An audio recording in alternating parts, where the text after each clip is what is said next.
Hello friends, the ज्ञान academy YouTube channel पर आपका स्वागत है। मैं रजनीश। आज हम लोग इस वीडियो में मौर्य प्रशासन के विषय में जानेंगे। मौर्य साम्राज्य एक विशाल भूभाग पर फैला हुआ था और उस पर एक कुशल प्रशासन की आवश्यकता थी। तो हम लोग आज इसके मौर्य प्रशासन में उसके अधिकारियों के विषय में चर्चा करेंगे और कुछ या मौर्य जो प्रशासन है किस तरह से अलग अलग विभागों में विभक्त थे उसके विषय में जानेंगे। उससे पहले हम लोग मौर्य से पूर्व के शासन के विषय में जान लें। मौर्य से पूर्व के जो शासन व्यवस्था थी उसमें राजा धर्म से ऊपर नहीं होता था, वह धर्म के अनुकूल ही कार्य करता था। लेकिन कौटिल्य ने राजा को मौर्य प्रशासन में या मौर्य शासन में राजा को धर्म से ऊपर माना है। उसने कहा है कि राजा धर्म, त्योहार, लोकाचार से ऊपर होगा।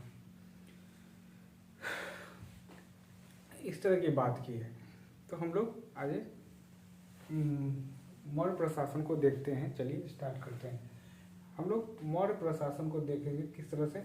तो पहले इसके केंद्रीय प्रशासन को देखेंगे, फिर सैन्य प्रशासन में आएंगे, उसके बाद न्याय को देखेंगे, न्याय के बाद हम लोग गुप्तचर व्यवस्था को देखेंगे और फिर नगर प्रशासन को देखेंगे। तो सबसे पहले राज्य का सर्वोच्च अधिकारी की बात करें तो मंत्री होते थे। ये किस वर्ग से आते थे? ये अमात्य वर्ग से आते थे।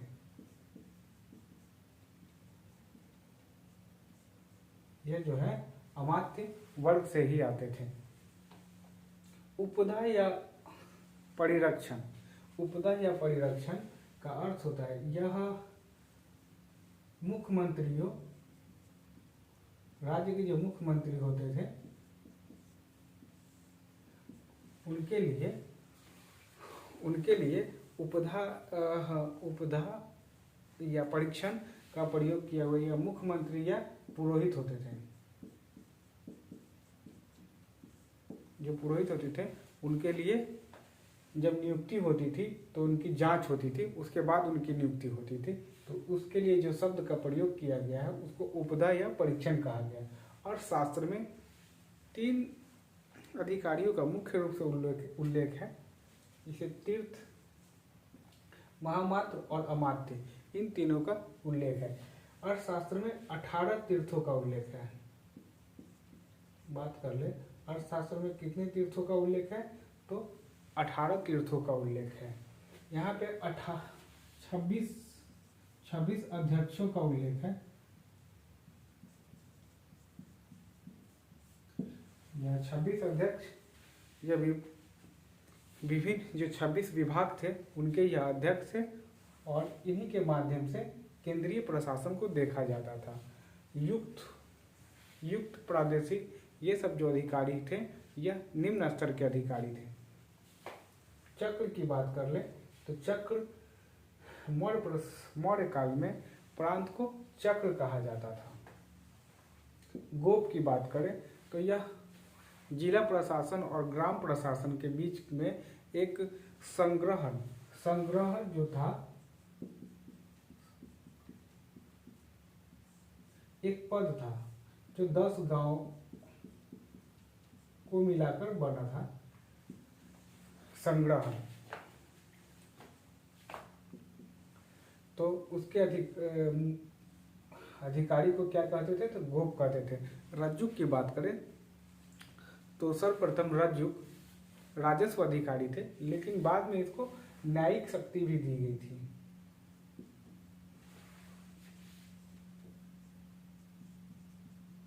न्यायिक शक्ति भी इसको दी गई थी। शुरू प्रारंभ में यह राजस्व अधिकारी थे, लेकिन बाद में इनको न्यायिक शक्ति भी दी गई थी। और कहा गया जब किसी अपराधी को मृत्यु दंड की सजा मिलती थी तो अपने मृत्यु दंड की माफी के लिए रज्जू को 3 दिन पहले अवकाश देना होता था। अवकाश मतलब सूचना देना होता था कि आप मेरे मृत्यु दंड को क्षमा कर दें। तो इस तरह से रज्जू एक न्यायिक व्यवस्था में अच्छा रोल था। प्रादेशिक की बात करें, सबसे पहले हम लोग प्रादेशिक की बात करें तो ये मंडल या कमीशन, मंडल या कमिश्नरी, ये जो कमिश्नरी थे इसके अध्यक्ष थे, ये अध्यक्ष कार्य है इसका। जो ये इसके जो प्रमुख अधिकारी थे वो कौन थे? प्रादेशिक। इसी को कहीं कहीं प्रादेष्टा भी कहा जाता है। प्रादेष्टा इसी को कहा जाता है। एग्रोनोमी, एग्रोनोमी यह शहर शहर की सड़क के लिए, शहर सड़क निर्माण का अधिकारी था। यह मेगास्थनीज के अनुसार एग्रोनोमी शब्द जो है सड़क के जो निर्माण का कार्य करता था उसे एग्रोनोमी कहा गया है।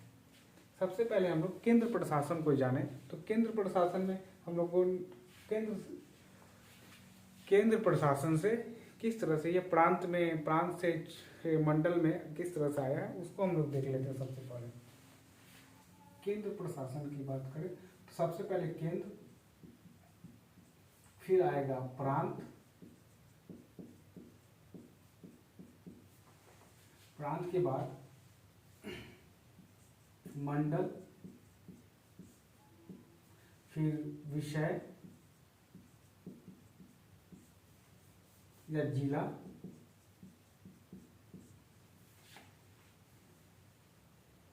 फिर आएगा स्थानीय,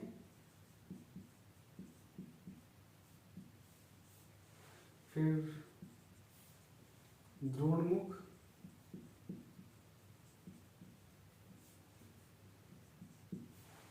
इसके बाद आएगा यहाँ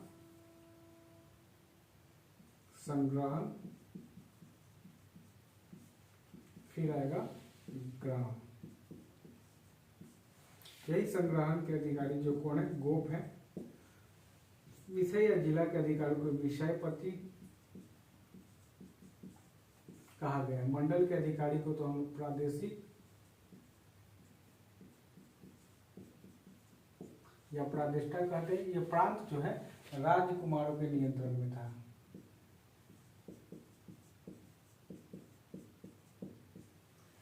प्रांत के जो मुख्य अधिकारी थे वह राजकुमार होते थे और यह राजवंश से संबंधित होते थे।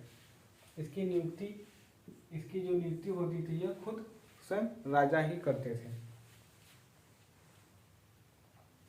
हम लोगों ने यहाँ देखा केंद्रीय प्रशासन में ही कौटिल्य ने सप्तांग सिद्धांत दिया था जिसमें राजा को केंद्र बताया था। तो हम उसको देख लेते हैं सप्तांग सिद्धांत कौन कौन से हैं। तो पहले राजा कहाँ होगा तो केंद्र में होगा, और उसके बाद इसके चारों तरफ होंगे अमात्य, जनपद,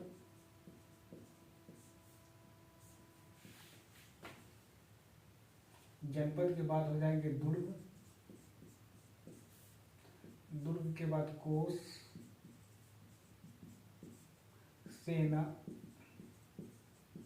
और मित्र। इस तरह से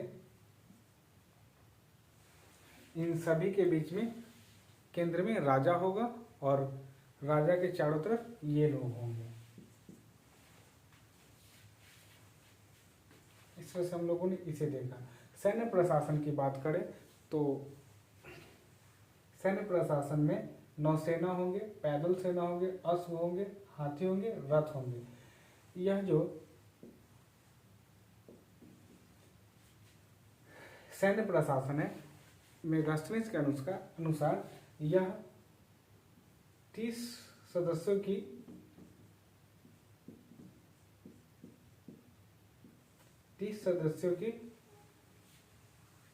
6 समितियां थी। 30 सदस्यों की 6 समितियां थी जिसका कार्य था कि इन सभी के लिए रसद की व्यवस्था करना, अस्त्र शस्त्र की व्यवस्था करना। तो सबसे पहला है जो नौसेना है जिसके अधिकारी होते थे नवा अध्यक्ष। क्या होता था? नवा अध्यक्ष।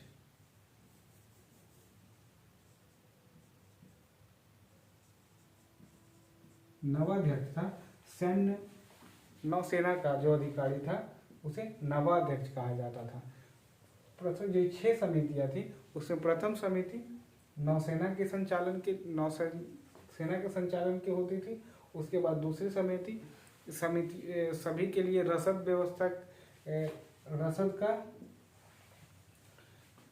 को व्यवस्था करना। उसके बाद फिर पैदल सेना के लिए एक समिति होती थी। दूसरा अश्व सेना के लिए, हाथी के लिए और रथ सेना के लिए एक सभी के लिए समितियां थी। और दूसरी समिति जो थी एक थी जिसका कार्य था इन सभी के लिए रसद का व्यवस्था करना। सेनापति बात कर ले। सेना का सबसे प्रमुख अधिकारी कौन था? तो सेनापति था। और ये जब नायक की बात करेंगे तो युद्ध क्षेत्र में सेना का नेतृत्व कौन करता था? तो नायक द्वारा उसके नेतृत्व किया जाता था। न्याय की बात कर ले तो सम्राट न्याय का मुख्य केंद्र कौन था? अंतिम निर्णय किसका होता था? राजा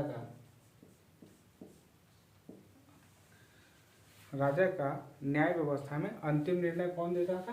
तो राजा देता था। न्याय व्यवस्था में हम देख लें तो इसको किस तरह से बांटा गया है आरोही क्रम में। तो जनपद, स्थानीय, संग्रह, और संग्रह से पहले एक द्रोणमुख आता है जो यहाँ होगा, द्रोणमुख के बाद संग्रह, फिर ग्राम। इनमें यह जो है प्रांत में, फिर प्रांत के बाद स्थानीय है जो जनपद है, संग्रहण है। इस तरह से न्याय के लिए अलग अलग संस्थाएं थी जो न्याय व्यवस्था को संचालित करती थी। अगर केंद्रीय न्यायालय की बात कर ले तो केंद्रीय न्यायालय कहाँ थी? तो यह पाटलिपुत्र में थी। केंद्रीय न्यायालय पाटलिपुत्र में थी। केंद्रीय न्यायालय को 2 भागों में बांटा जाता है, एक को धर्म स्थानीय, दूसरा को कंटक शोधन। धर्म स्थानीय न्यायालय का संचालन व्यवहारिक के द्वारा किया जाता था। यह धर्म के विशेषज्ञ होते थे या कोई अमात्य द्वारा इसका संचालन किया जाता था।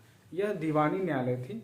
यहाँ खास करके आर्थिक विषयों पे जो विवाद होते थे उनको सुलझाने का कार्य धर्मस्थानीय लोग करते थे।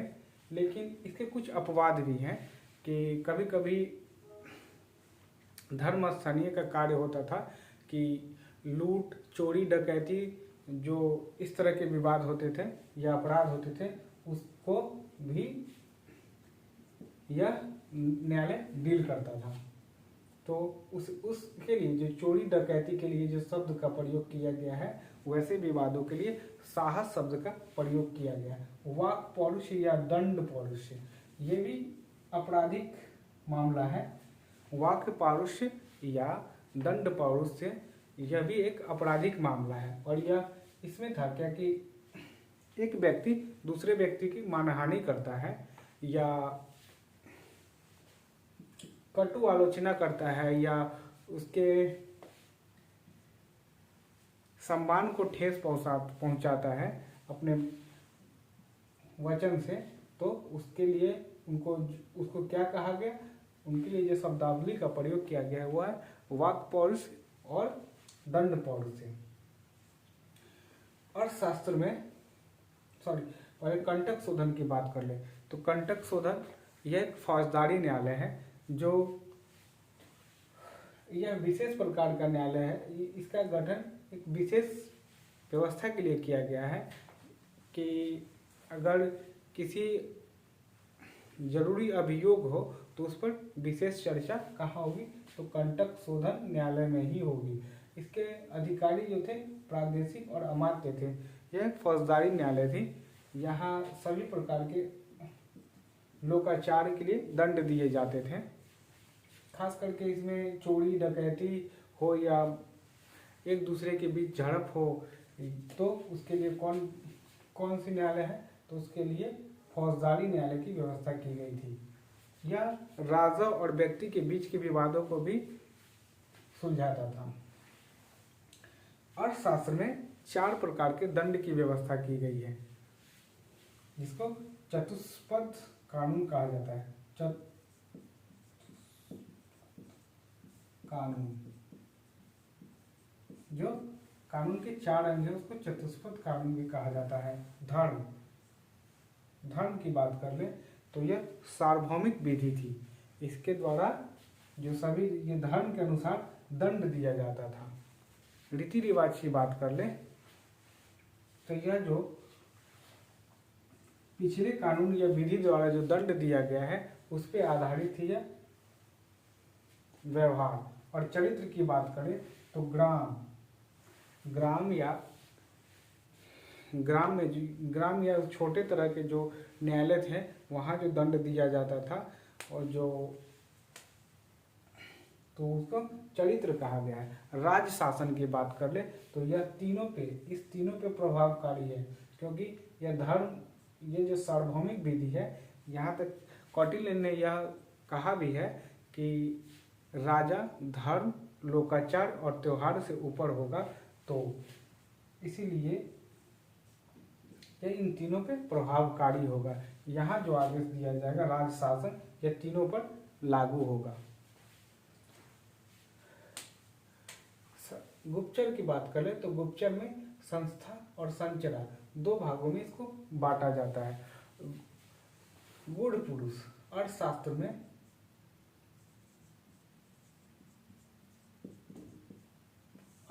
में इसे गूढ़ पुरुष कहा गया है। गुप्तचरों को गूढ़ पुरुष कहा गया है। यह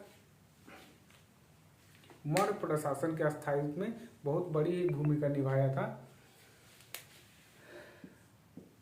और खुद अशोक ने भी अपने 6ठे शिलालेख में इस बात की पुष्टि की है कि गुप्तचर को कहीं भी आने जाने का अधिकार था।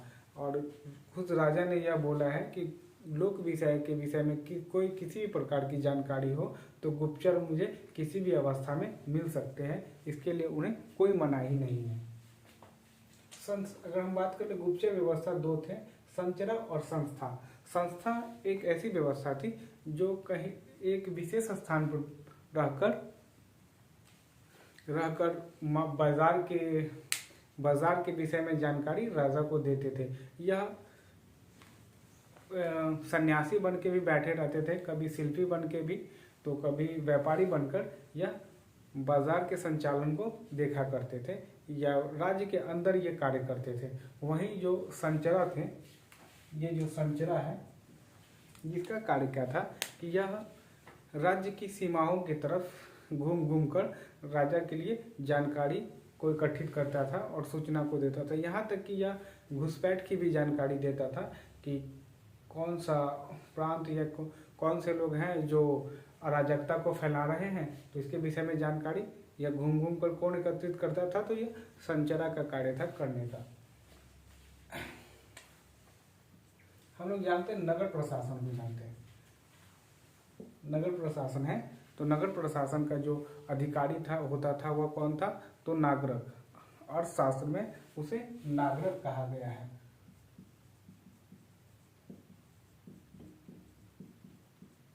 अर्थशास्त्र में नगर प्रशासन के लिए जो अधिकारी थे उसको नागरिक कहा गया है। मेगास्थिनिज के इंडिका में 30 सदस्यों की 6 समितियां थी और इन सभी में प्रत्येक में 5-5 सदस्य हुआ करते थे। उनका कार्य क्या था, तो 6 समितियां थी। प्रथम समिति का कार्य था उद्योग एवं शिल्प का परीक्षण करना।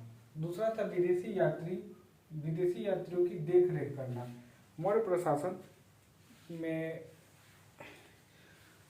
खास करके अशोक बौद्ध जब बना था तो उसके बाद या उसके साम्राज्य में सभी धर्मों का पालन किया जाता था और राजा लोक कल्याणकारी भी था। तो इसके लिए विदेशी पर्यटकों के लिए जो दूसरी समिति थी उसका कार्य था कि उनकी देख रेख करे। जन्म मरण का पंजीकरण, जिस तरह से वर्तमान में जन्म मरण के लिए पंजीकरण किया जाता है, उसी प्रकार से प्राचीन भारत में ही इसका आरंभ हो गया था। तो जन्म मरण का पंजीकरण कहा जाता है, जिसको यहाँ हम लोग डेथ सर्टिफिकेट या बर्थ सर्टिफिकेट के भी नाम से जानते हैं। व्यापार एवं वाणिज्य, व्यापार और छठा जो चौथा है, चौथी जो समिति थी उसका कार्य क्या था, तो यह व्यापार वाणिज्य को की देखभाल करता था, और जिस विषय में जानकारी चाहिए, व्यापार एवं वाणिज्य के विषय में किसी भी प्रकार की कोई प्रॉब्लम होती तो ये कार्य था, तो ये चौथे समिति की कार्य थी। उत्पादित वस्तुओं की जांच की पांचवी जो समिति थी उसका कार्य क्या था कि कौन सी वस्तु उत्पादित हो रही है, उसके लिए यह इन्वेस्टिगेशन कौन करता था, तो यह पांचवा जो समिति थी उसका कार्य था।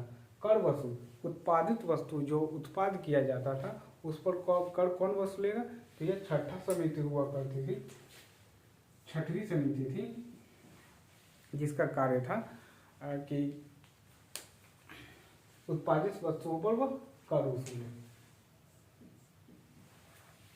इस तरह से हम लोगों ने कुछ मौर्य प्रशासन के शब्दावली के विषय में जाना।